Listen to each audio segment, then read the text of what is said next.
Em nome de Jesus, o nosso Salvador. Amém. Imaginem uma grande festa, uma enorme mesa preparada.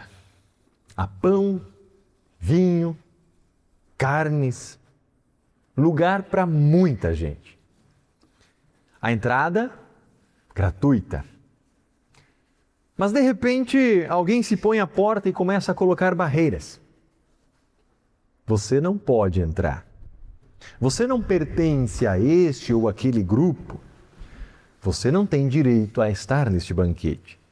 Você não é bom o suficiente. Você não tem a aparência certa. Você não vive como nós.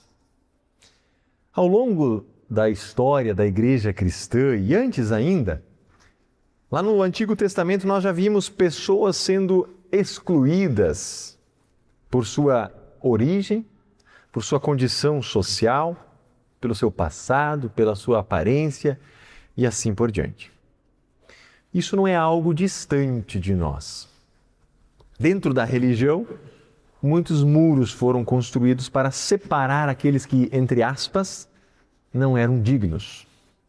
E é exatamente o que acontece com a mulher cananeia no texto do Evangelho que nós acabamos de ouvir. Ela era pagã, descendente daqueles povos que habitavam Israel antes de Abraão chegar. Uma estrangeira, não pertencia ao povo escolhido de Deus, o povo da promessa. Aos olhos dos judeus, ela era duplamente indigna. Uma estrangeira, uma pagã. Ela não deveria estar ali na presença de Deus.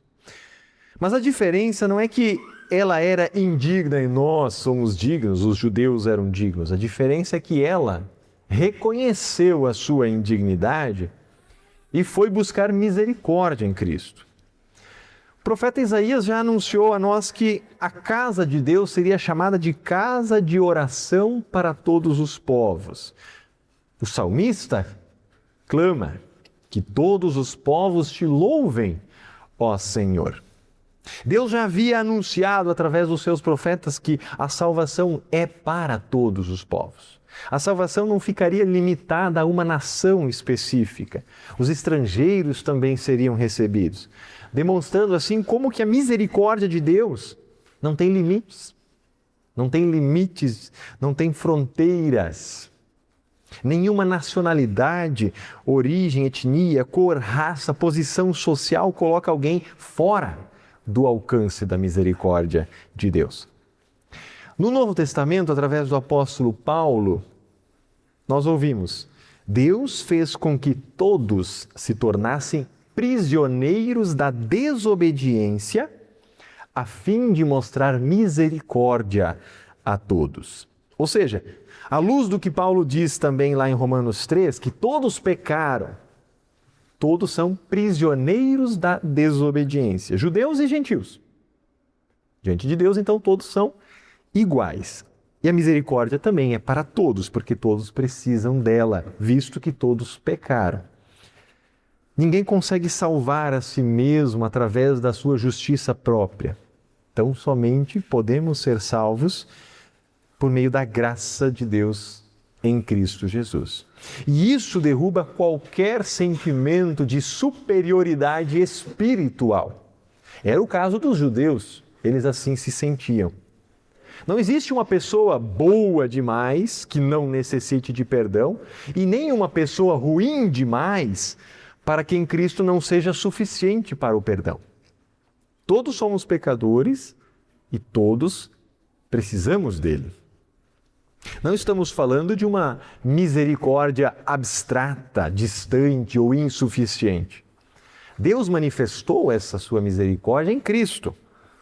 Ele que morreu pelos nossos pecados e ressuscitou para a nossa salvação, para a nossa justificação.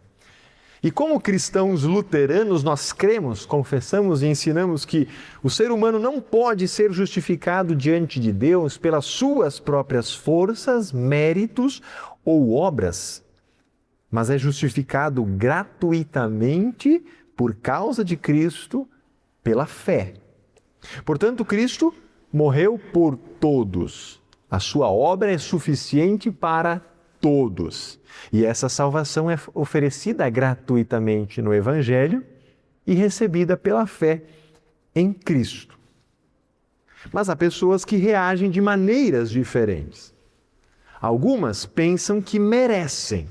Os judeus, por exemplo, aquela superioridade espiritual. Eles se consideravam melhores do que os seus vizinhos, os estrangeiros, que viviam ali também em suas terras, pelo simples fato de que eles faziam parte do povo escolhido de Deus. E isso os tornou orgulhosos, a ponto de desprezar os estrangeiros. Não é uma particularidade só deles.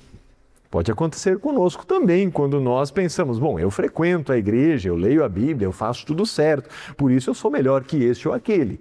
Podemos também nos sentir com essa superioridade espiritual, se assim pensarmos. Mas temos que lembrar que o conhecer da palavra de Deus, a nossa frequência nos cultos, a nossa devoção particular, não é para nos orgulharmos. Nós não estamos à mesa porque somos melhores do que os outros. Nós estamos na mesa porque Cristo nos trouxe até ela. Não pelos nossos méritos, mas pelos seus próprios méritos. Outros pensam que não são dignos da misericórdia. Existe esse outro extremo. A pessoa olha para a sua vida e pensa, não tem como Deus me perdoar. Eu fui longe demais, esse pecado é muito grande. Deus não me perdoará. Não há ninguém tão ruim que o perdão de Cristo não seja suficiente para a sua salvação. A mulher que nós encontramos aí no texto do Evangelho de Mateus vai ao encontro de Jesus. E ela não chega até ele dizendo, me ajuda porque eu sou digna de ajuda. Ela clama, Senhor, filho de Davi, tem pena de mim. Ela sabia que precisava de ajuda. Ela vai ao encontro de Jesus, mesmo sendo uma mulher gentia, estando fora do povo escolhido, do povo de Israel. Pela fé, ela reconheceu a sua condição e foi buscar no lugar certo a ajuda. Isso também nos mostra o quão importante é depositarmos a nossa fé no objeto certo. A fé confia em Cristo, se apega a Cristo. A mulher cananeia confia que este Cristo é o filho de Davi. Uma declaração de fé coerente com os ensinos do Antigo Testamento e que demonstra que ele é o Messias prometido. Aquele em quem estão as suas esperanças é o próprio Filho de Deus. Não há outro a quem recorrer. Senhor, filho de Davi, me ajuda. Os discípulos querem mandar ela embora. Senhor, manda essa mulher embora. Ela está incomodando. Pessoas necessitadas às vezes são transformadas em incômodos. São pessoas que carregam histórias complicadas, traumas, vícios, feridas, dúvidas, famílias quebradas. Nós nunca sabemos o que se passa na vida das pessoas que estão ao nosso redor. Será que nós enxergamos essas pessoas apenas como incômodos? Ou conseguimos enxergá-las como pessoas pelas quais Cristo também morreu? A igreja não existe para selecionar quem merece a graça. Ela existe para anunciar essa graça de Cristo a pecadores que precisam dela. E aqui nós chegamos ao centro do Evangelho. A mulher cananeia não apenas ouviu falar de Jesus, ela vai até ele, ela reconhece que ele é aquele que tem autoridade. E ela não apresenta méritos próprios ou reivindica direitos. Ela simplesmente clama por socorro, reconhece a sua indignidade e clama pela misericórdia de Jesus. À primeira vista, a resposta que Jesus dá a ela parece uma resposta dura. Ele fala de cachorros. Não se tira o pão da boca dos filhos para dar aos cachorros. Para os judeus, essa imagem do cão podia ser uma forma pejorativa de se referir aos gentios. Mas quando nós olhamos com detalhe para o texto original, lá no grego, nós vemos que a palavra que Jesus usa se refere àquele cachorrinho doméstico que está ali, às vezes ao pé da mesa, quando nós estamos fazendo nossas refeições. A mulher se agarra justamente a essa esperança de que ela era indigna, ela não fazia parte do povo de Israel, mas que as migalhas que Jesus poderia dar a ela, para ela seriam suficientes. Até mesmo os cachorrinhos comem as migalhas que caem da mesa dos seus donos, diz ela. Que imagem maravilhosa! Até aquilo que parece uma migalha aos nossos olhos é infinitamente maior do que tudo aquilo que nós podemos conquistar por nós mesmos, porque vem de Cristo. A resposta de Jesus conduz a mulher a manifestar a sua fé. Eu creio que até os cachorrinhos se esbanjam com migalhas que caem da mesa dos seus donos. Ao mesmo tempo, a resposta de Jesus também coloca os discípulos diante de uma realidade que eles ainda tinham dificuldade de compreender. A misericórdia de Deus alcança também aqueles que estavam fora do seu grupo. Lembra? Eles queriam mandá-la embora porque estava incomodando.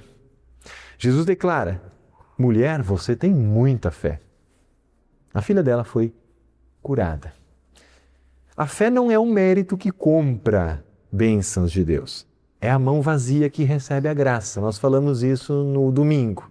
Nós chegamos diante de Deus sem dinheiro. Venham, comam e bebam, vocês que têm fome e sede, de mãos vazias. E Cristo nos dá aquilo que Ele tem a nos dar. Quando dizemos que a fé é imputada como justiça ao homem, não significa que a fé seja uma obra ou um mérito diante de Deus.